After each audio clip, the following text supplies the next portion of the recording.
He's a family physician and an integrative medicine practitioner for more than 25 years. And he's also a member ng ating Philippine Academy of Family Physicians Incorporated, and has been the lead physician during the outbreak po ng chikungunya virus here in Quezon Province, and he's been awarded by the provincial government po ng Quezon. Okay? And of course, the good thing about this person, grabe talaga yung paghanga ko sa kanya, he is a believer ng technology natin and has been using the iTeracare device in his clinic in Calawag, Quezon. At nakasama ko po siya.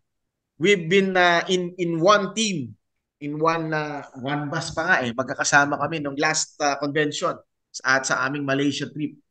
Okay?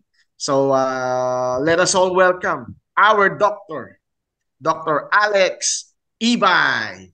Woo! Yes, hello. Good evening.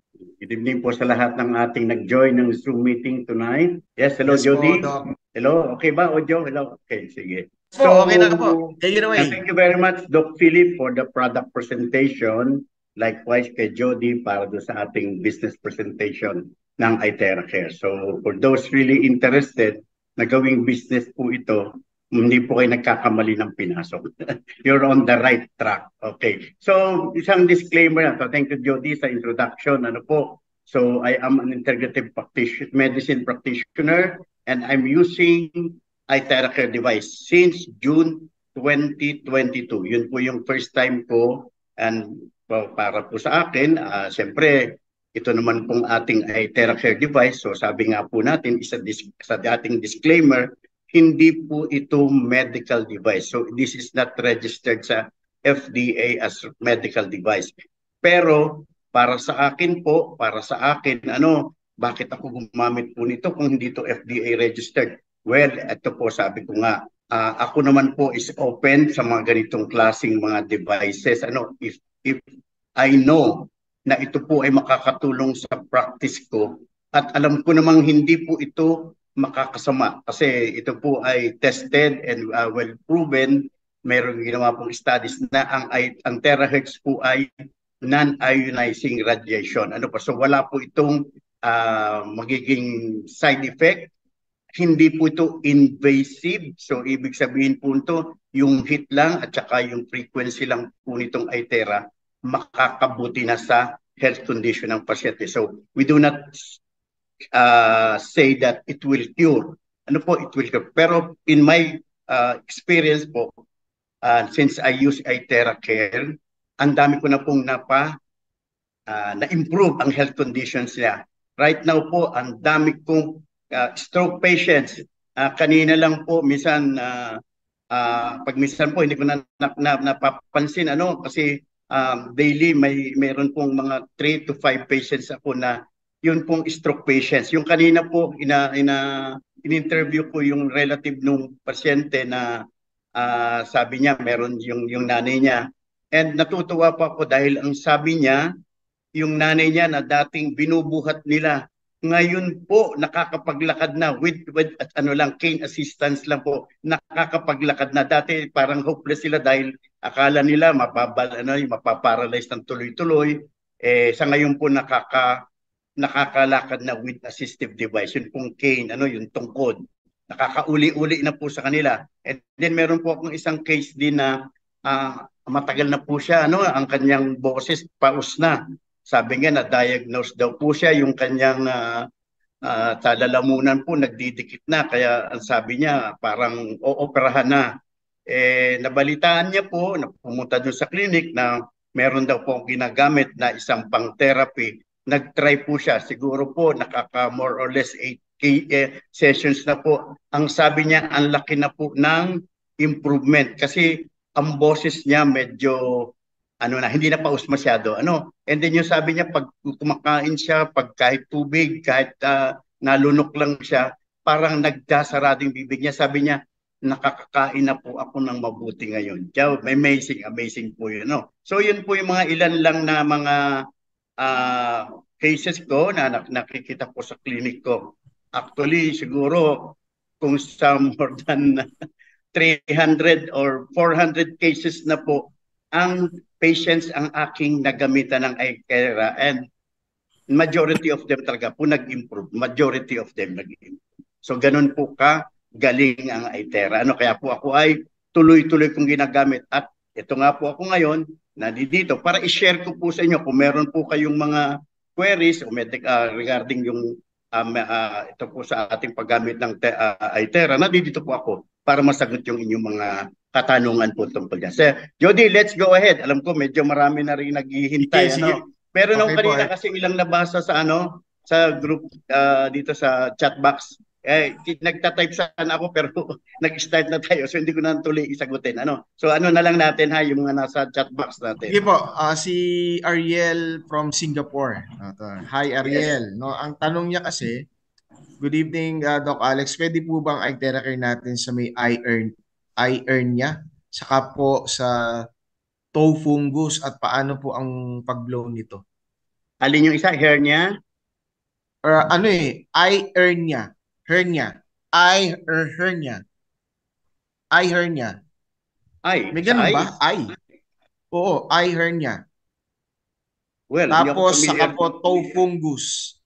Kung pwedeng si Sir Ariel, andito ka ba Sir Ariel? Pwede kang sige. Excuse me ha, sige. Sige, pwedeng Hi, good evening po, Doc Alex. Yes, good evening. Yung regarding yung question mo, magkaiba po siguro kasi yung na-type nung client na nagtatanong po na bumili na po siya ng iTera, kaso yes. Tinatanong niya ngayon yung husband po niya, meron po siyang eye problem. Baka po magkaiba yung ear niya. No, sa kaya nga, most likely, para kaya medyo hindi ko rin masyadong maano. Kasi nakakama po yung eye Oo. So ito naman ang iTera with regards to eye problem, pwede ang glaucoma, yung ating may nakita ko kanina, may mga floaters daw. I don't think kung yun yung nagsasabi pero nakakatulong ang iTera. Meron mga testimonials na yung mga ganyan may floaters, glaucoma, cataract, and then retinopathies na i-improve with the use of iTera. So, gamitin yun. Just blow it. Kaya lang pag sa mata, please na low setting lang.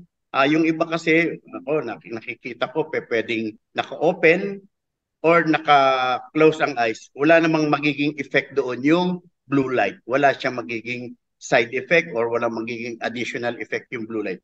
Parang lang. Kasi yung iba parang natatakot sila, baka daw yung blue light, baka mayroong other effect. Wala po. So lang po yung guide natin? Guide lang yon. And then wala naman siya. Kung baga, then niya lang yung matotolerate niya yung heat. Kaya nga dapat low heat lang. And then start muna with 2 minutes, 3 minutes, 5 minutes. So ganun lang pag po sa mga mata. Ganun lang katagal ang paggamit. And then if you have yung Pro, the better. Kasi yung Pro kasi may full setting. Pwedeng yun lang ang gamitin niya. Opo. Yung pong sa hair niya, paano naman po yun? Di ko rin kasi ang hair niya, I don't know kung anong hair niya kasi maraming type ng hair niya. May hiatal hair niya sa stomach, merong inguinal hair niya, meron yung post-incisional hair niya, yung bang pagkatapos silang maoperahan, nag-gape yung kanilang pagka-opera, nagkaka-hair niya din po doon. And then, pero kung yung mga hair niya, kasi yan surgical condition, surgical condition. So, pwede naman pong gamitin ang iTera. Pero we cannot hindi natin masasabi na it will really magko-close ulit. Kasi ang hair niya surgical, defect yon sa abdominal wall. Kasi nag-o-opera ako, so nakakapag-opera ako niyan. So, namin, kumbaga parang sa damit, nire-repair ulit, pinagtatagpi ulit natin yon. Ang abdominal wall kasi natin, layer by layer yan. May peritoneum, may fascia, tapos may muscle, then yung sa ibaba ulit, tapos yung skin, yung skin na. Ganun po, layer by layer. So, hindi natin masasabi, yung with iTera alone, ay magkakaganon siya. Pero, try it. Wala naman kung masamang just try it. Baka po. In time lang, in time. Sabi nga natin, tsatsagain nyo. Pero don't expect na, ay bakit 1, 2 linggo na hindi malaman nag-i-improve. Maybe in a month, ilang Opo, months opo, bago opo. magkaroon ng magandang panyan, Opo. resulta. Tsaga po talaga natin. Oo, Tsaga. pero talaga pag hernia, it's surgical condition. Talagang repair ang gagawin doon. Tapos po, last po yung sa toe fungus. Pwede po na Alin yun? toe Toe fungus fungus. po. Toe Fungus. fungus. O toe. Oo, sa paa. Sa paa. Sa Okay, pwede. Kasi, di ba yung alipunga, fungus yun fungal infection. So maybe he is referring to that condition. Or yung meron din kasi doon sa nail, merong Opo, tinatawag parang na sa nail po yata. Yung sa nail. onychomycosis ang tawag doon, fungal infection. Pwede, effective din ang dyan, ang Itera.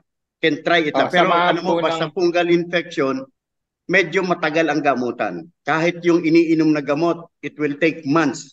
Pagdating sa kuko, months yan bago mag-ano. So try it lang. Opo. Just blow it. Yan, sige. Tsagain lang. Then, pag spray charged water. Then, Tapos po blower. spray charged water, makakatulong yun. Maraming salamat po, Doc Okay. Alex. Thank you, Thank you Doc. po. Thank you, muna Sir tayo sa... Lloyd.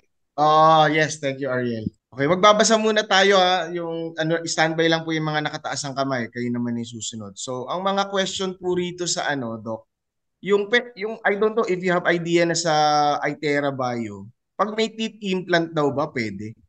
Itera Bio?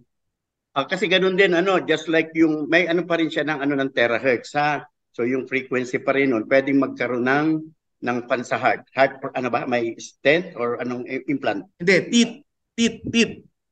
Sa teeth, sa ngipin po. Teeth implants.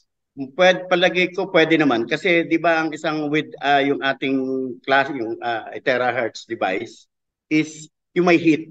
So sabi ko nga, pagka Yes. ang magiging problema with metal, mga implants ganyan, pwedeng yung heat, pag mag-produce ng inconvenience, masakit yun. Kasi mag-e-expand yung heat kaya pwedeng magkaroon ng masakit. Pero otherwise, kung Itera Bio, I don't think na magkakaroon ng ganong problema. Pero with mga, let's say, pacemaker, mga devices na uses may battery, hindi pwede. Hindi pwede. Hindi pwede. Thank you po. Pero mga implants lang, palagi ko pwede. Implants na, let's say, kahit yung yung mga metal implants, palagi ko pwede yan. Pwede. Pwede.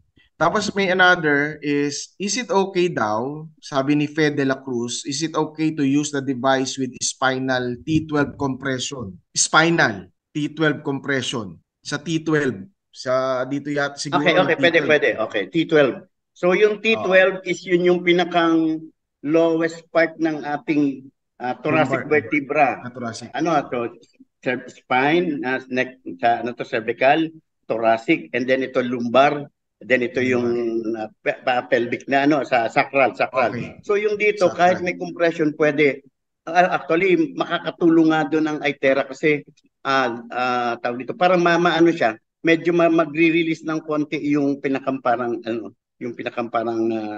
nako-compress. Marirelease yung pinakang compression ng nerve. So makakatulong yun. Just like yan sa mga sciatica, yung mga spondylosis na tinatawag natin. Kaya marami tayong testimonials.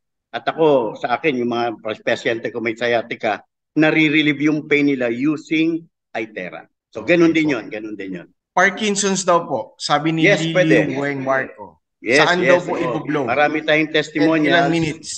Okay. So, ang ginagawa natin pag Parkinson's disease, although dun sa guide na ginagamit, pero ako, ang protocol na pinapagamit ko sa kanya, kasi yung Parkinson's disease, ang napaglema doon, nasa basal ganglia, which is beneath nung ating brain. So, although dun nakita ko dun sa ating binibigay na guide, is dito, sa may Caselbach's plexus, sabi. Kasi ito daw, part na ito, maraming blood vessels. So yung blood vessels na yon, pag na-stimulate tawag dito, pag natin ng Itera, so magkakaroon ng vasodilatation, mag-i-increase ang blood flow in this part of the brain. Pero since yung basal ganglia, nandoon yung pinakang ng nagpo-produce ng mga dopamine because sa kasi yung dopamine ang substance chemical na nagkukulang pag may Parkinson's disease. So, ang ginagawa ko sa akin, ang protocol kan is dito sa forehead, sa forehead. Okay? Forehead, 5 minutes. Then top of the head and back of the head. Para ma-cover mo talaga. Oo. Although sabi nga natin, Itera can penetrate up to 12 inches, pero para sigurado tayo, dito, meron tayo sa taas at meron tayo sa back. So, mako-cover niya talaga. So, mas maganda yon. 5 minutes, 5 minutes, 5 minutes. Yun ang protocol kong Oo. pinapagamit Almost 50. pagdating sa Parkinson's disease.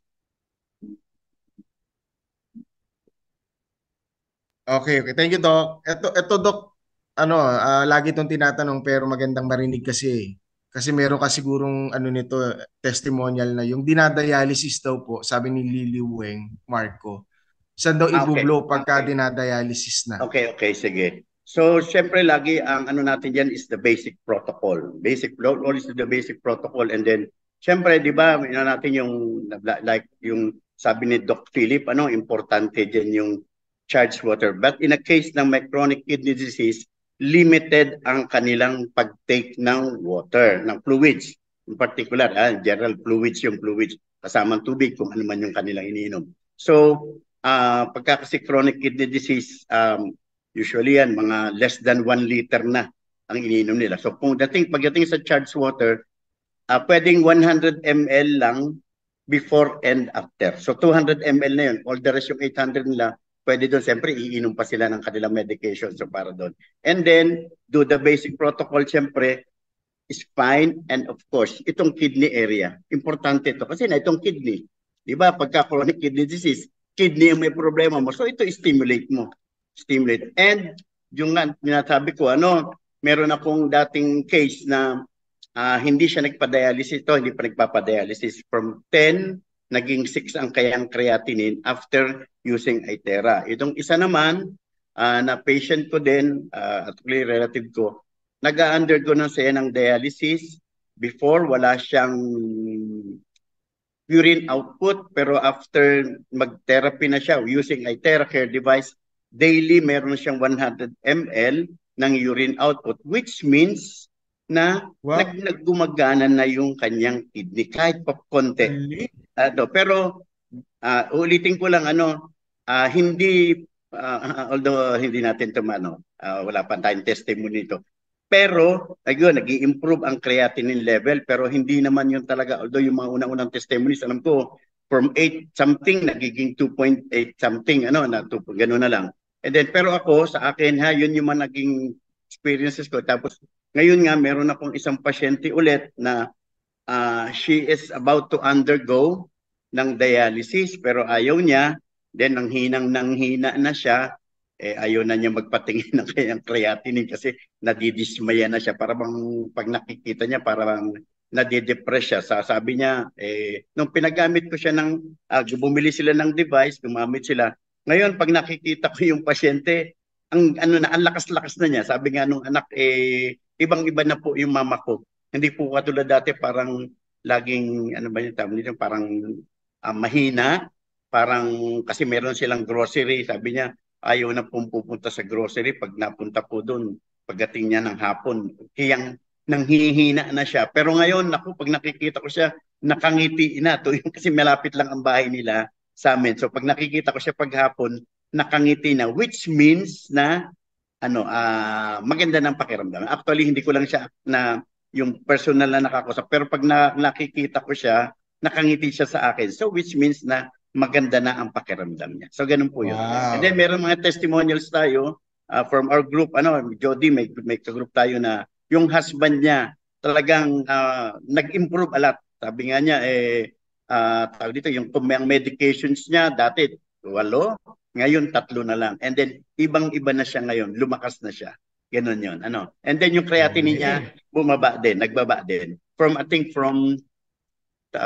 let's say 15, naging 11 yata or 10, something like that. So, yun marami na tayo. Siguro hindi lang na ipopost lang ng iba, pero alam ko marami na tayong magandang results with regards to chronic kidney diseases. Galing. Thank you, Doc. Sobrang good news yan kasi talaga sa atin sa Pilipinas, ang dami na talaga dinadialysis. Yes. So, alam mo ba, isa sa mga parang gusto kong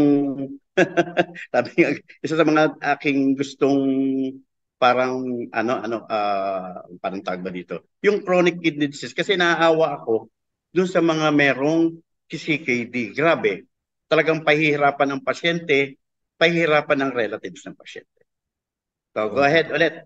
Yes po, ito. Sabi ni Sir Emilio Marquez, good evening po, Doc Ibay. Tanong ko lang po kung yung nagka-stroke umokay ng lahat, pero yung speech niya ay medyo may problema pa rin daw, mga dal pa din yung pagsasalita siguro. Saan po dapat i-concentrate ang pag-blow? Pag-one? Okay, so ganun pa rin kasi ang problema pa rin is the brain.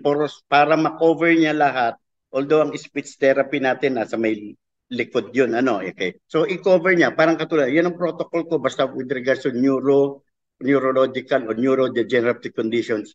Forehead, 5 minutes, top of the head, 5, and then sa back of the head is 5 minutes. Pero yung kanina, meron ako kasi kaninang nakita sa chat box na stroke patient. So ito, paulit-ulit na rin nating nasasabi. Ganito. So, ang message niya kanina is, paano daw ba kung halimbawa is it the right or the left side ng kanyang extremity ang na-paralyze? So, let's say ito, left side ang na-paralyze. Okay? So, kung left side ang na-paralyze sa iyo, ibig sabihin nun, yung right side ng brain mo na nagko-control ng ganito kasi yun, yung left side ng brain, right side ng brain natin, ang kinokontrol niya is the other side, left, right. Yung lamang left side of the brain controls the right side of ang ating body. So ganun po. So kung ang affected ninyo, let's say meron kayong nakitang gusto nyo i-therapy o relative ninyo or kayo mismo. Kung yung inyong paralyzed ay yung left side, ibig sabihin right side ng brain yung affected. So doon ibo-blow nyo for 5 minutes. Pero yung extremity na affected, you can blow that 15 to 30 minutes. Ganun po, ganun. Yun ang protocol na ginagamit ko. Thanks po. So pero daw pag may ano lang to, added lang kasi yan tungkol sa puso na eh. Pag may barado na at may 3 daw na barado po sa puso, saan daw i-blow pag ganyan? Yeah. Okay, so again. Kasi ganito, meron tayo kasing mga yung guide, yung say kung halimbawa sa heart, okay. So parang katulad nito, pakita ko lang, may guide dito tayo with regards to heart disease. Ito daw. So iboblo yung spine, okay? Iboblo yung sa back, tapos iboblo itong likod. Ako, okay, pwede niyong ikon yan, sundin yan, kaya lang pag minsan, medyo mas malilito pa kayo. Anyway, ang naman natin dyan is do the basic protocol, and then kunin yung concerned organ, so yung organ ng heart ay yung heart natin nasa gitna kasi meron na po na nasa left side daw. Hindi, nasa gitna po ang heart natin. Natin dyan sa gitna. So itong chest natin, anterior chest, pag heart problem, dyan po iboblow hanggang 5, start with 5, 10 hanggang 15 minutes. Pero except kung meron po siyang implants. Kung may implants, may stent po, may mitral valve replacement, may stent. Huwag niyo pong i-directa sa puso. You can go around or other parts of the body kasi yun pong sabi nga natin ay iba yung inasa basic protocol sa atin pong kamay, sa atin pong spine, sa atin pong feet, meron pong corresponding organs po doon. So kung iboblo niyo po yun. Ngayon ako po ay kanina lang, okay, regarding sa ganyan, meron po kasi ako isang pasyente, retired teacher, nagkanda-retire siya actually, nag-optional retirement siya kasi nga laging sumasakit ang dibdib niya, nagpa-check up siya sa isang cardiologist, specialist sa puso. So ang sinasuggest sa kanya, nag-ECG siya, nag-2D echocardiogram. So yung kanyang mga laboratory na yon, suggestive of meron siyang bara ang puso. So ano pong next na gagawin pag merong mga parang symptoms o meron pong pagsala ECG o 2D echocardiogram na merong suggestive of dito po yung coronary, dito po yung tawag namin po dyan may bara na sa puso may bara na. So ang sunod-sunod po na doon gagawin sa inyo is angiogram. Yung angiogram ituturok po sa inyo and then doon makikita kung lalabas kung ilang percenta lang nung artery ninyo, cardiac artery, kasi marami pong artery po, hindi vein, marami pong arteries diyan, merong pababa, meron pong paggitna ano. So kung ilang percent na po ang nakabara. Okay? So diyan malalaman po kung kayo ay candidate na for angioplasty or bypass. Yung angioplasty po, yun yung lalagyan na nga ng stent. Ano po, lalagyan ng stent. Pero pag sinabing bypass, tatanggalin po yung baradong ugat at kukuha dun sa inyong sa may legs. Tapos yun po ang ikakabit na dun para dumire-diretso. Yun pong kinikwento kong teacher, retired teacher, nakausap po siya kanina. Patawa-tawa sa akin. Kinukumusta ko siya. Sabi niya, ay Doc, ibang-iba na po ang pakiramdam ko ngayon. Although, hindi na siya nagpa-angioplasty. Sabi niya, ba't pa po ako magpapa-angioplasty? Kasi ganito yan. Ano? Okay, sorry. Pag-angiography ka, ihanda mo na ang sarili mo nang susunod na sasabihin ng doktor sa iyo ay angioplasty na or bypass na. Kaya sabi nga niya, kung sasabihin din lang po sa akin na magpapa-angiography po ako at kasunod doon ay angioplasty, baka po yung aking nakuha sa aking retirement ay kulang pa para pa magpa-opera, sabi nga niya. So, tuwan-tuwa siya. Sabi niya, Dok, salamat po. Kung hindi po sa inyo, siguro ay either kung ano nangyari sa kanya or napilitan siya magpa-opera sa kanyang puso. Okay po. So, yun po ang aking experience with regards sa mga coronary problems, coronary artery disease. Yes po. Doc, another from Annie Piedaverde. Doc, saan daw particular magwan pag insertional Achilles tendinitis? Achilles tendinitis. Insertional Achilles tendinitis. Okay. So yung Achilles tendon, yun yung ating kumbaga sa paa, yung likod ng paa. Hindi ko may turing pa ako.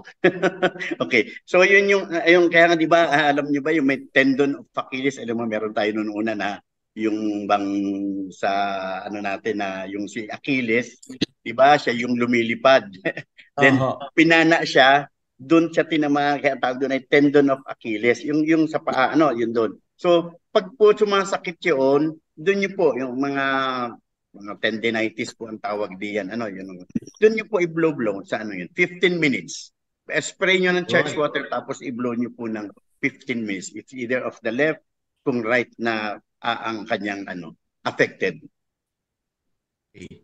Ito, maraming nagtatanong nito. Sabi ni Helen again, how about the cancer patient? If it is stage 4 patient, how many times do you suggest to blow?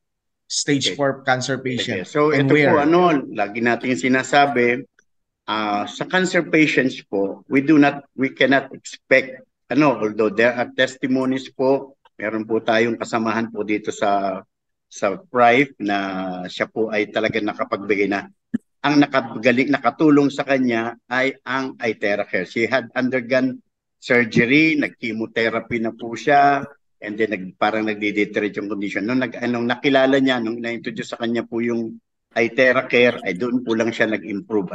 So, ito po sasabihin natin with regards to cancer patients.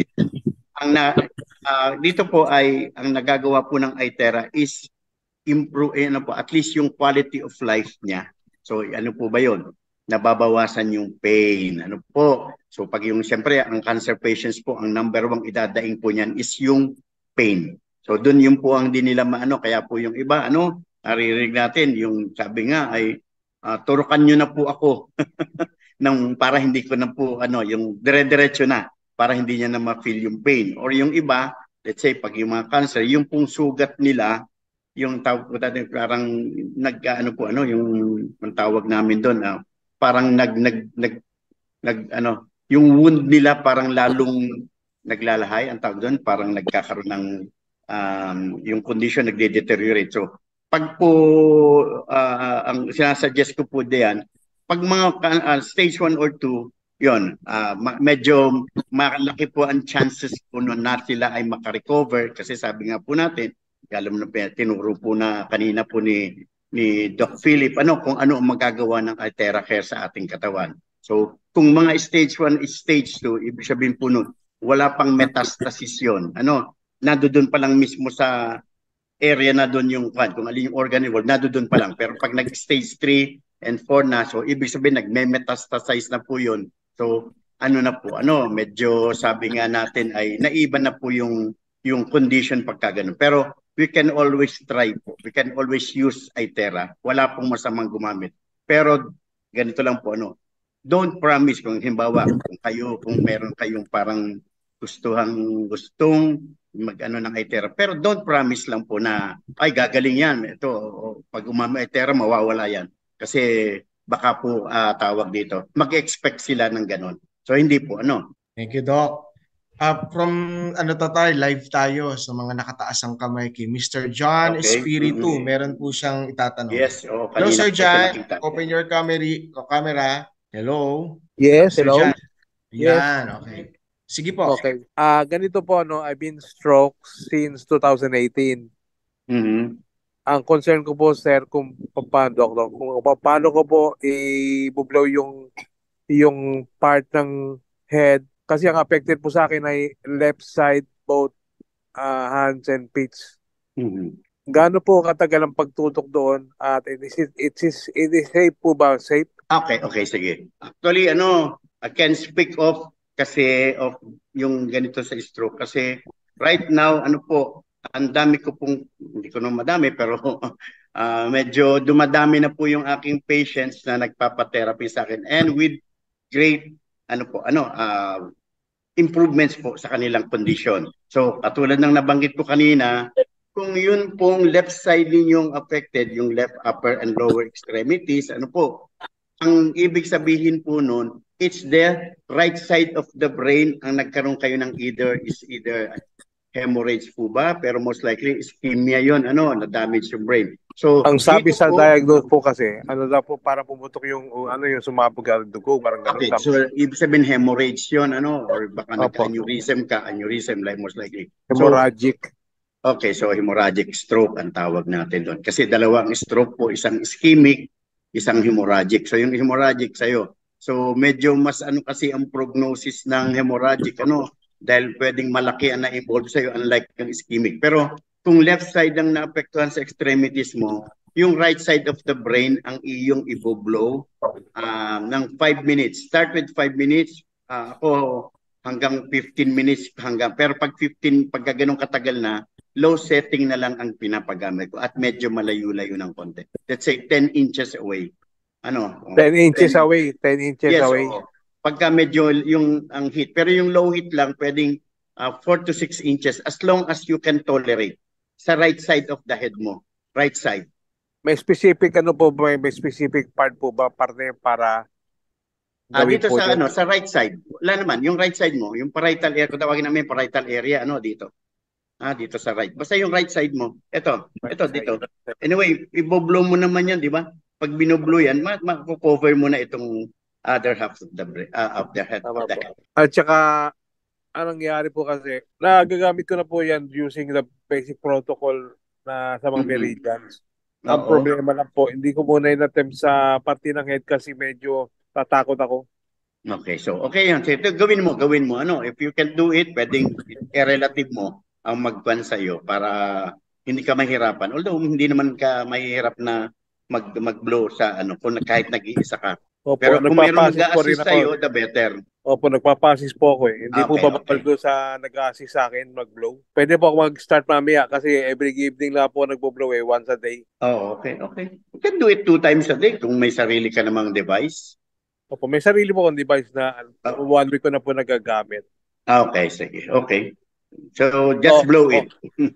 Okay sige, na po yun. Hindi ako mapektuhan. Tatakot sila baka daw sumabog yung utak ko pag binoblow. No. No. Ako mag-a-attest diyan na talagang very effective ang Itera Care pagdating sa stroke patients. Ang gaganda ng mga result. Magagawa ako ng i-video ko ulit kasi last time nag-video ako, meron ako kinausap ko yung relative. Sabi ko, sige, kasi siyempre, hihingi muna tayo ng permiso doon sa pasyente, relative. Siyempre, yun, sabi nga natin, privacy act, hindi natin pwedeng basta i-record siya, then i-share natin. So, pwede, lang namin. Pero siyempre, mas maganda ito na i-share natin, di ba, Jody, so, sa ating group. Yes. Oo, ma-share natin yan. Mas maganda. Kasi talaga, ang concern ko lang talaga yung it is safe talagang. Ayaw kasi lang paggamitin sa may pati ng utang taka sa mata baka mabulag ang anong gusto. Oh, no, Kaya, hindi. So, be kasi assured ang na ano. problema lang po sa atin, wala tayong yung dapat meron talaga nag-guide eh. Sa good thing na po kayo, Doc. Okay, sige. Okay, thank you. Thank you, Salamat din John. po. Okay. Salamat din, thank you. Oo. Thank you. Thank you rin. Okay, ang susunod si Miss Teresa de Guzman. Can you Okay. open your camera? Good evening, Dr. Ibay. Yes, good evening. I have several friends who have Parkinson's disease. May dalawa akong kamag-anak at may mga ibang Yes, kaibigan. okay. I was told by my friend from the US who sold me the machine or who I bought the machine from, effective talaga ang iTera machine sa Parkinson's, no? So, I'd like to help my friends kasi dumadami na sila nagkakaroon ng ganitong sakit. So, I'd like to have a more lengthy explanation or ano ho bang nangyayari do sa Parkinson's at bakit may Parkinson's at paano nagagamot ng ano?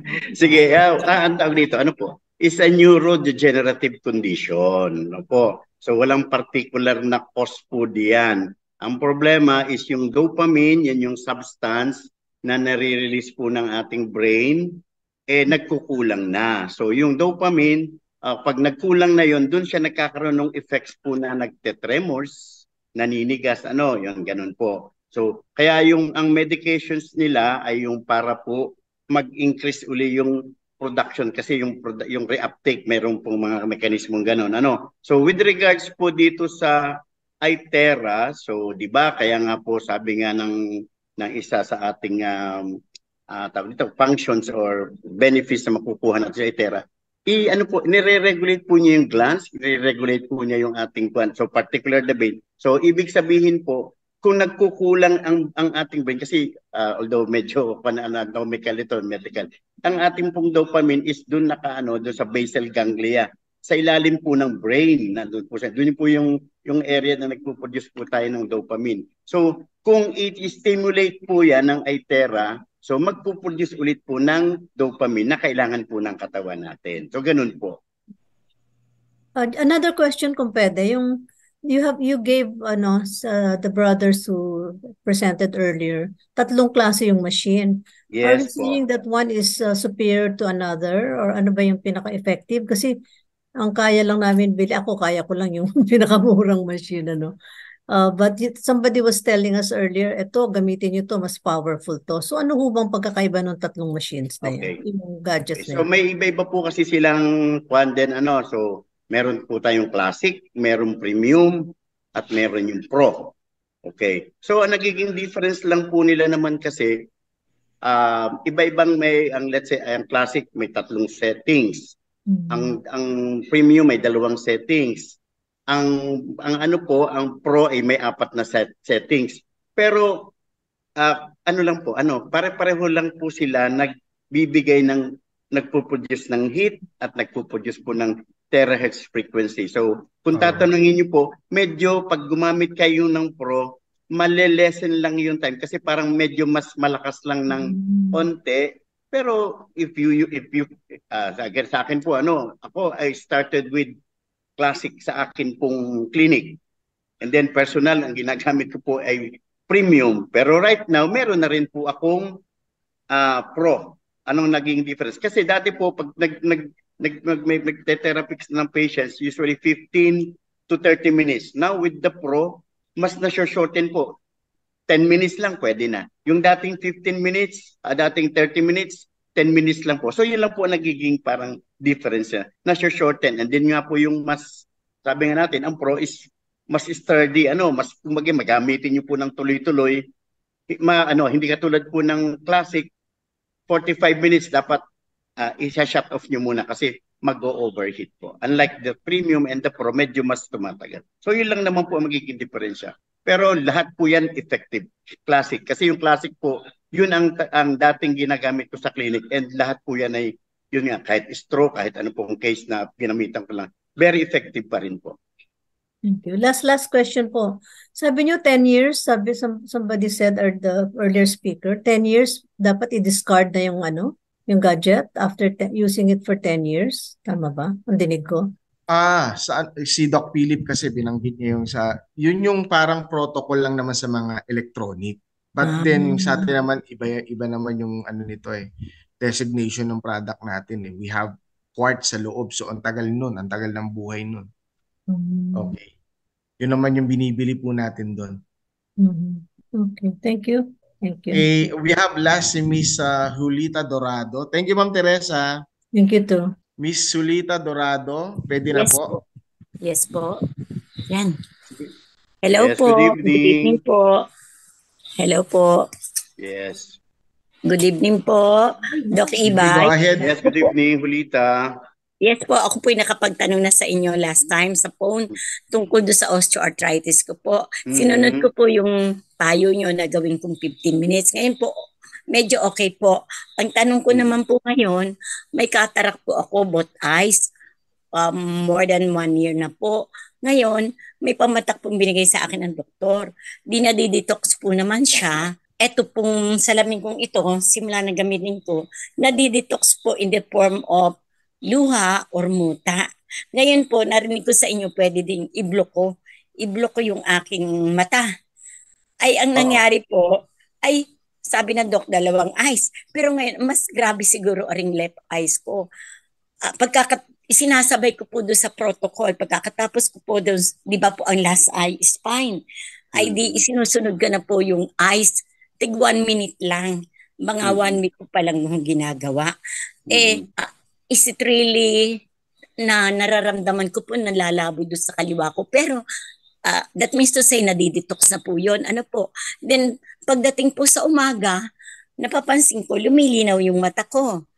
So, how many minutes po talaga doon sa ito mas medyo maano ito pong kaliwa ko. Itong kanan, hindi siya nanalabo. Pero itong kaliwa, sabi ko ito siguro mas malakas ang kanyang sa cataract ko. Ay mga ilang possible po, how many minutes? Okay, so gamitan mo po rin ng patakan mo po ng yung charged water. Yun ang gamitin mo po. Yes, yun po nalilimutan charged water. ko. Instead ang ipinapatak ko lang po yung nalimutan ko pangalan nung binigay ng doktor. Okay, so ganito po gawin mo. For how many times ko po papatakan siya ng... Okay, so yung bago po mag-blow, patakan mo po ng charged water. Then, yung both eyes yun po naman, both eyes. Ano po? So, medicine dropper po. Medicine dropper. Po yung, marami naman po nabibili na parang, basta po, patakan nyo lang po ng medicine dropper, o meron kayong mga yung discarded na po, yung ginamit ng mga baby na pwede po. Patakan nyo lang po yun, before and after. Ilang minutes, okay na po yung 1 to 2 minutes kasi 1 lang po yun. Opo. Both eyes na po. Ko. Pero pwede na po hanggang 2 minutes or at the most ay 5 minutes. Pero low setting lang po. Low setting lang. Before and after. Pagkatapos po nun, saka yung saka po doon po sa niko, doon sa x-ray, mas grabe yung right. Ngayon, medyo hindi ko na po nararamdaman yung sakit. Basta nakakalakad-lakad po ako. Thank you very much. That's good. Pero yung left, 2 minutes ko na lang ibinoblo. Kasi hindi po masyado grabe itong left ko. 2 minutes lang po, okay? Yung 15 minutes. Okay na po yun, Okay po. Ulitin ko po, 1 minute, 1 minute. Tapos, up to 2 minutes po. Up to 2 minutes, pwede po. Ang eye po, sa eyes ko. Both eyes, 2 minutes po. Tapos po, ilang drops po nung, halimbawa po yung medicine dropper. Mga 3 drops po. Tama-tama lang po yun. Para ma-moisturize po yung mata ninyo. Before and after po. Yes. Dok, ako po ay once lang nakakapag-blow. Kasi pag minsan, syempre po, pagkagabi lang or pero sarap po tulog. Sige po, thank you very much po. Okay, welcome po. Okay po. Yes, ganda. Ganda, amazing yung result kay Tita.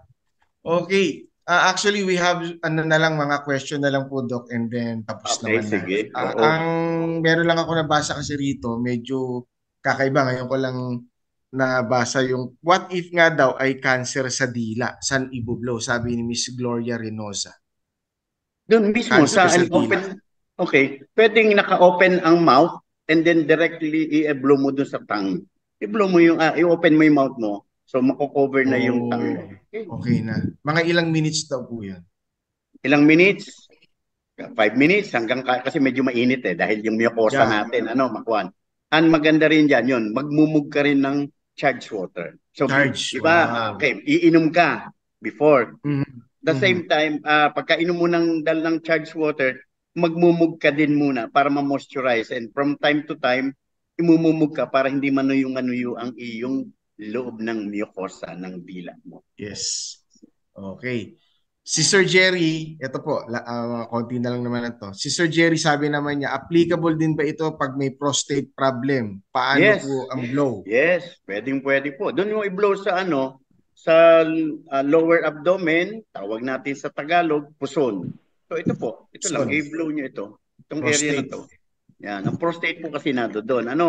Beneath the bladder. Yung pumpantog natin doon, sa lalaki po yun. Lalaki lang meron prostate. So doon, beneath the bladder. So doon po, tawagin namin ito sa puklo. Yung pelvic bone, ipo ba? Yung Pelvic. pinano niya, may pelvic bone. Doon yan, right under po doon po yung prostate. Kaya doon yung po i-blow. Okay. Yung meron din po, may nagtanong, Doc, stroke patient siya, pero mataas ang BP. Pwede pa rin ba siyang i-blow sa head? Di avoid mo na lang yung head. Ganito. So, di ba, stroke patients, pinapaano natin ay yung tawag dito, part of the head opposite nung na-paralyze sa kanya. Pwede naman at the side. Mga 2 to 3 minutes lang. Wag mo tagal. Hindi naman yun kasi naman. And anyway, palagay ko naman ay meron kang medication to control your blood pressure. So, pwede naman yun. Hindi naman, basta naman control ang blood pressure mo, pwede ka naman, pwede mo naman gamitin ng Itera. So siguro nagiging precaution lang natin yon dahil di ba yung iba hindi naman nila alam na talagang sila may. Pero kung namo-monitor mo ang blood pressure mo, meron kang medication, so hindi magiging problema yon. As long as you take your anti-hypertensive drug. And monitor siyempre po. Hindi naman po yung kasi tayo naman ngayon, meron na tayong makakabili na nung pang-monitor ng pang-blood pressure, di ba? Meron yung digital na.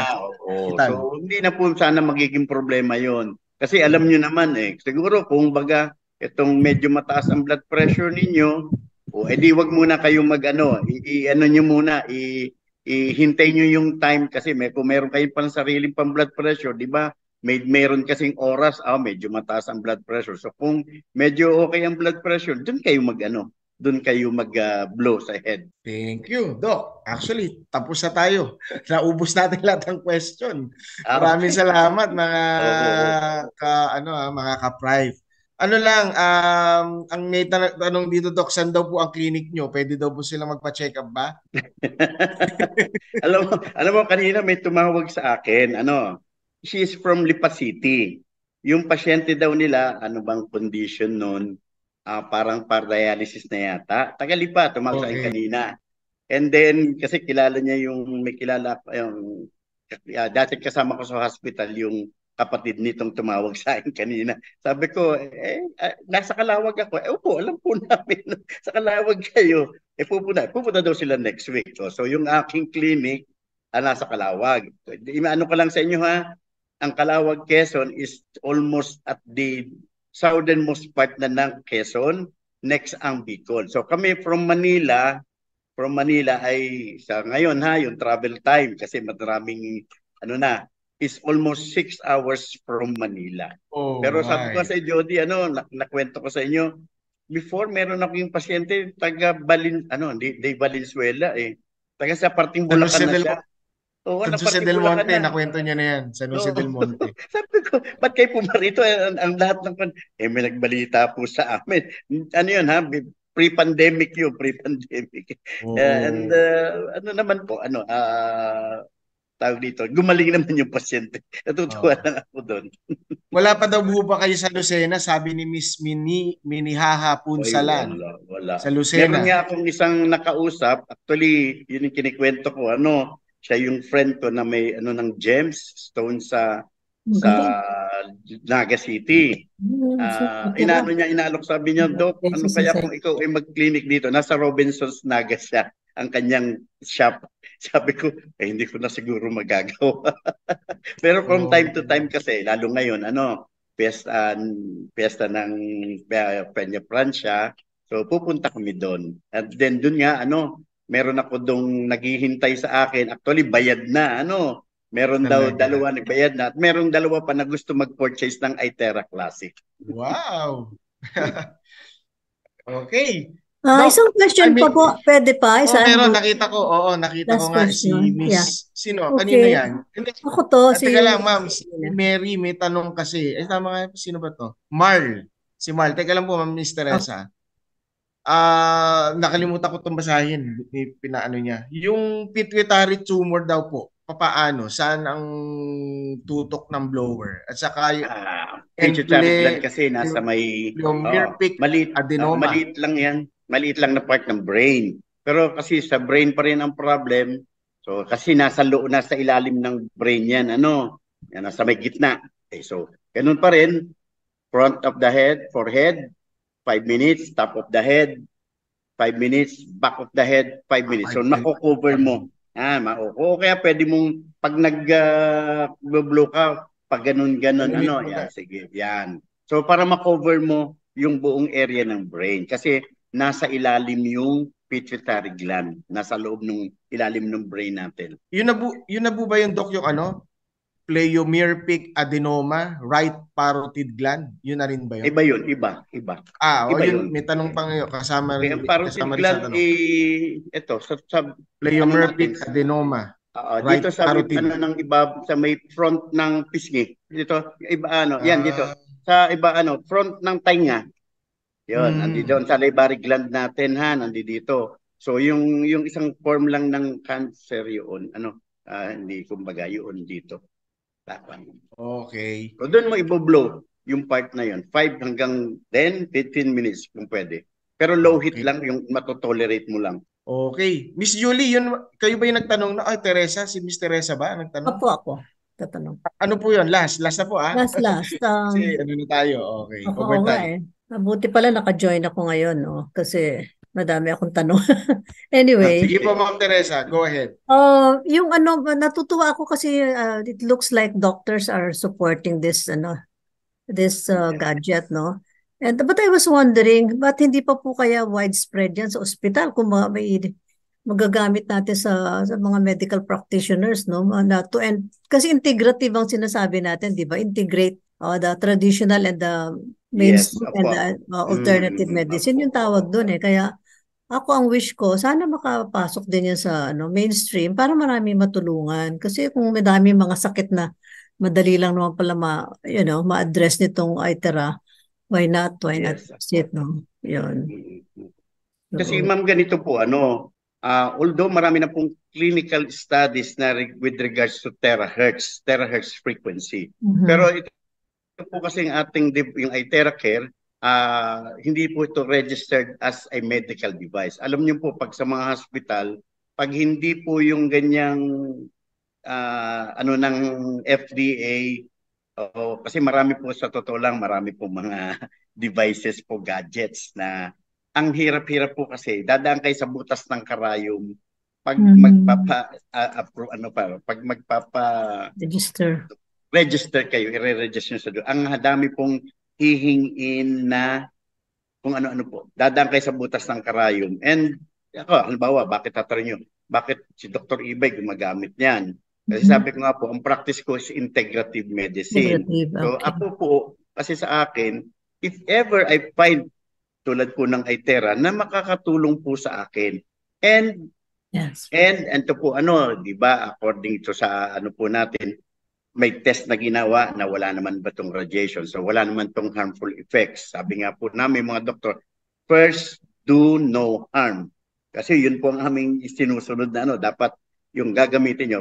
Pero ganito po, bakit po ba meron din mga, let's say, mga ginagamit. Ito, sa example po, yung mga, minsan, kasi sa amin po, may clean, isa pa, yung evidence-based. Yun po kasi ang isang inaano din ng evidence-based. So hanggang hindi po yan nakakapag-ano ng ganito ganon. Kasi ang dami po diyang actually mga undergoing clinical studies na nag-undergo trials pero hindi pa rin siya approved. Pero ginagamit na po siya, pero under study ang tawag po doon, under clinical study. Pero hindi pa siya as approved po ng ng FDA. So kahit po sa ibang bansa, FDA din po yung ganyang regulatory board po ng kanilang pagre-register po ng ganyan.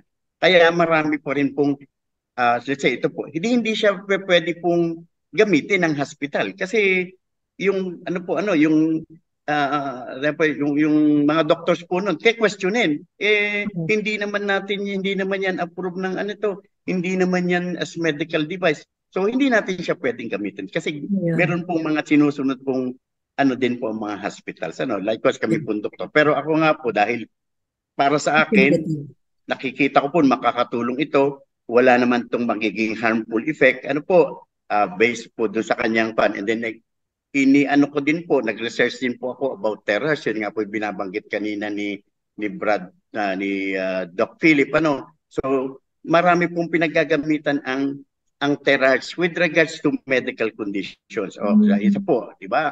Terahertz din po yung CT scan, yung mga MRI. Gumagamit po sila ng terahertz din. Opo, yun. Kaya lang po, di nag-undergo sila ng studies. Kasi nga po, alam mo po, ang isang produkto, bago niya na ma-register, gastos po sila ng billions of dollars. I understand. Kaya naman po, ang presyo po noon, din, di ba? Isang hospital lang po nakaka-afford ng mga ganitong devices kasi sa sobrang mahal. And then, i-charge kayo nila ng malaki para mabawi naman nila yung di ba? Ganun lang po. Kaya ang mamahal po ng mga kaya ang mamahal ng mga diagnostic test, I understand. Yes, mga diagnostic test. Ganun po kasi yun. Magmamahal na po tayo pag nirehistro natin yan. Hindi na po ang iTeracare po, hindi na po ma-afford yan. O di po ba, tulad sabi, yung first device niya is cost $200,000. Imagine, Wow. Kung ganun, sino makakabili po noon? Hindi natin kaya. Thank you. Salamat. Thank you. Wow. Thank you, Doc. Salamat. Again, thank you sa lahat po na nakinig at saka naghintay para magtanong din kay Doc Alex. So with that, God bless po sa lahat. See you next week ulit. God bless po. Okay, thank you. Welcome sa lahat ng Bye-bye. Thank you po sa lahat na nag-attend ng Zoom meeting and God bless.